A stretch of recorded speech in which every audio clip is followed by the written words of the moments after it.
عشرہ ذی الحجہ جو شروع ہونے والا ہے، پہلی بات آپ نے یہ نوٹ کرنی ہے کہ 28-29 تک آپ نے اپنے ناخن اور بالوں کو کاٹ لینا ہے۔ اس کا کیا اجر و ثواب ہے؟ نبی کریم صلی اللہ علیہ وسلم نے ارشاد فرمایا جو بندہ قربانی کرنا چاہتا ہے اگر وہ اپنے بالوں کو اور ناخن کو نہیں کاٹے گا، کب؟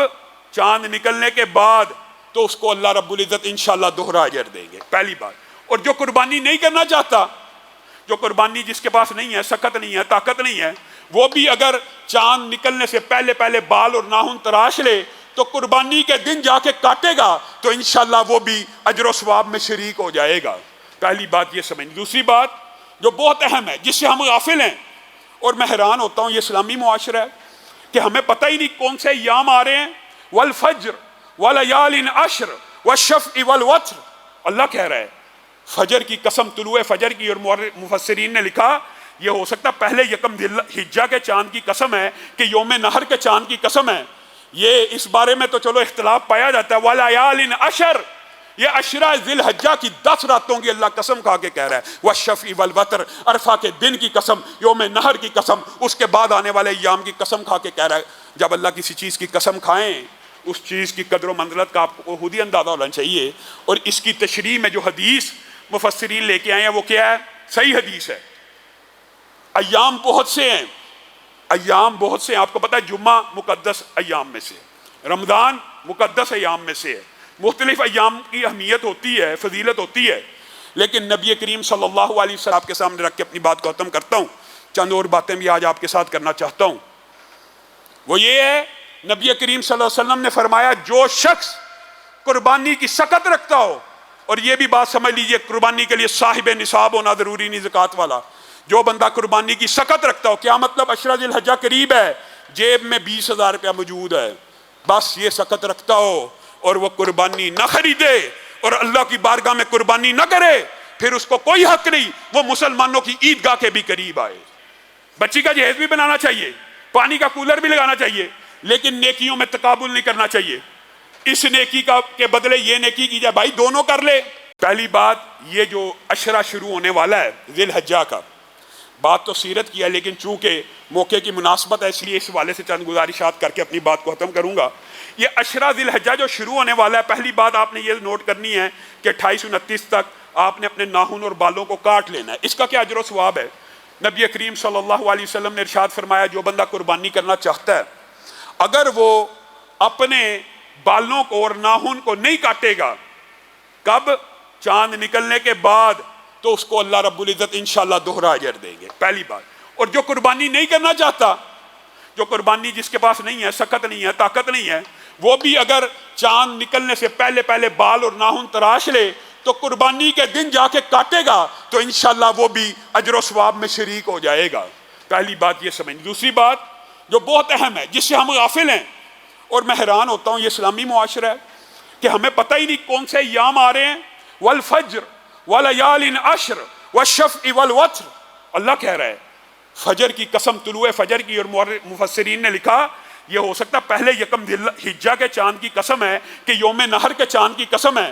یہ اس بارے میں تو چلو اختلاف پایا جاتا ہے۔ ولیال عشر، یہ عشرہ ذی الحجہ کی 10 راتوں کی اللہ قسم کھا کے کہہ رہا ہے۔ والشفع والوتر، عرفہ کے دن کی قسم، یوم نحر کی قسم، اس کے بعد آنے والے ایام کی قسم کھا کے کہہ رہا ہے۔ جب اللہ کسی چیز کی قسم کھائیں، اس چیز کی قدر و منزلت کا آپ کو خود ہی اندازہ ہونا چاہیے۔ اور اس کی تشریح میں جو حدیث مفسرین لے کے آئے ہیں وہ کیا ہے؟ صحیح حدیث ہے۔ ایام بہت سے ہیں، ایام بہت سے ہیں، آپ کو پتہ ہے جمعہ مقدس ایام میں سے، رمضان مقدس ایام میں سے ہے۔ مختلف ایام کی اہمیت ہوتی ہے، فضیلت ہوتی ہے، لیکن نبی کریم صلی اللہ علیہ وسلم نے فرمایا یہ 10 ایام افضل الایام ہیں، یہ 10 ایام افضل الایام ہیں، یہ 10 ایام افضل الایام ہیں۔ ان میں کہا گیا سبحان اللہ، صرف سبحان اللہ، بات سمجھ کے جانا ہے، صرف سبحان اللہ، الحمدللہ، اللہ اکبر، ولا حول ولا قوت الا باللہ، کوئی بھی ذکر، صرف یہ کہہ دیا کسی بندے نے یہ 10 دن شروع ہوئے، بندہ اپنے گھر میں بیٹھے اور کہہ رہا ہے سبحان اللہ سبحان اللہ۔ نبی کریم صلی اللہ علیہ وسلم کی صحیح حدیث ہے کہ اس دن میں کیا گیا نیکی کا عمل جہاد فی سبیل اللہ سے بھی افضل ہے، جہاد فی سبیل اللہ سے بھی افضل ہے۔ اور حدیث صحیح ہے. میں اور آپ رمضان کی راتوں کی عظمت کو تو جانتے ہیں, رمضان کے روزوں کی عظمت کو تو جانتے ہیں, لیکن ان 10 ایام سے غافل ہیں. اور میرے بھائیوں, ایام کے اندر یہ بات لوگوں کے ذہن میں سوال آ سکتا ہے کہ ہم نے تو رمضان کا سنا ہے, آپ آج عشرہ ذی الحجہ کو کہہ رہے ہیں. تو یہ بات میں بھی تطبیق محدثین کر گئے ہیں. دنوں میں سے سب سے افضل دن یہی عشرہ ذی الحجہ کے ہیں, اور راتوں میں سے سب سے افضل راتیں رمضان کی ہیں, کیونکہ ان میں سے تو ایک رات ایسی ہے جو 1000 مہینے سے بہتر ہے. گویا رمضان کے دنوں سے بھی افضل اگر کوئی ایام ہے تو یہ 10 ایام ہیں. ان میں کہا گیا صرف سبحان اللہ, اللہ اکبر جہاد فی سبیل اللہ سے بہتر ہے. تو صحابہ حیران ہو گئے اور آ کے پوچھنے لگے, اے اللہ کے رسول, جہاد فی سبیل اللہ سے بھی بہتر؟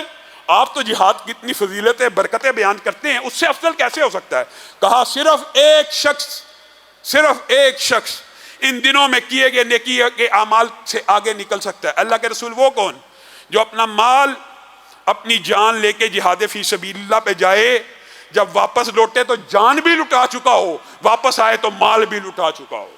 یعنی صرف وہ شخص ان 10 کی دنوں میں کیے گئے نیکی کے اعمال سے زیادہ فضیلت حاصل کر سکتا ہے. تو میرے بھائیوں, یہ 10 دن آ رہے ہیں, ان کے اندر آپ نے ذکر بھی کرنا ہے, ان کے اندر آپ نے روزے بھی رکھنے ہیں, ان کے اندر آپ نے تہجد بھی پڑھنی ہے. یہ سارے کے سارے اعمال جس طرح رمضان میں اپنی ٹریننگ اور تربیت کرتے ہیں ویسے کرنی ہے.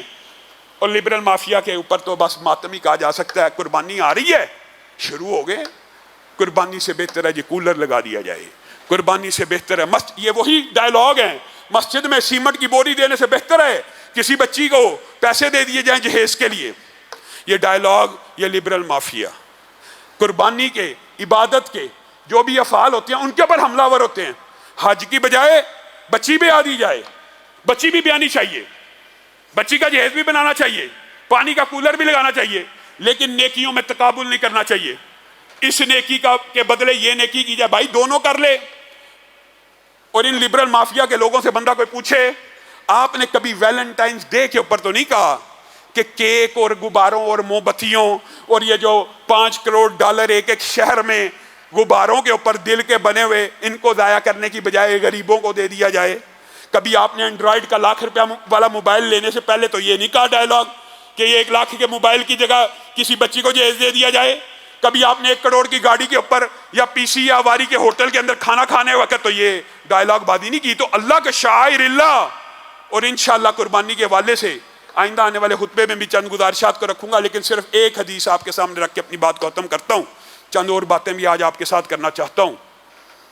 وہ یہ ہے, نبی کریم صلی اللہ علیہ وسلم نے فرمایا جو شخص قربانی کی سکت رکھتا ہو, اور یہ بھی بات سمجھ لیجئے قربانی کے لیے صاحب نصاب ہونا ضروری نہیں, زکوٰۃ والا, جو بندہ قربانی کی سکت رکھتا ہو. کیا مطلب؟ عشرہ ذی الحجہ قریب ہے, جیب میں $20,000 موجود ہے, بس یہ سکت رکھتا ہو اور وہ قربانی نہ خریدے اور اللہ کی بارگاہ میں قربانی نہ کرے, پھر اس کو کوئی حق نہیں وہ مسلمانوں کی عیدگاہ کے بھی قریب آئے.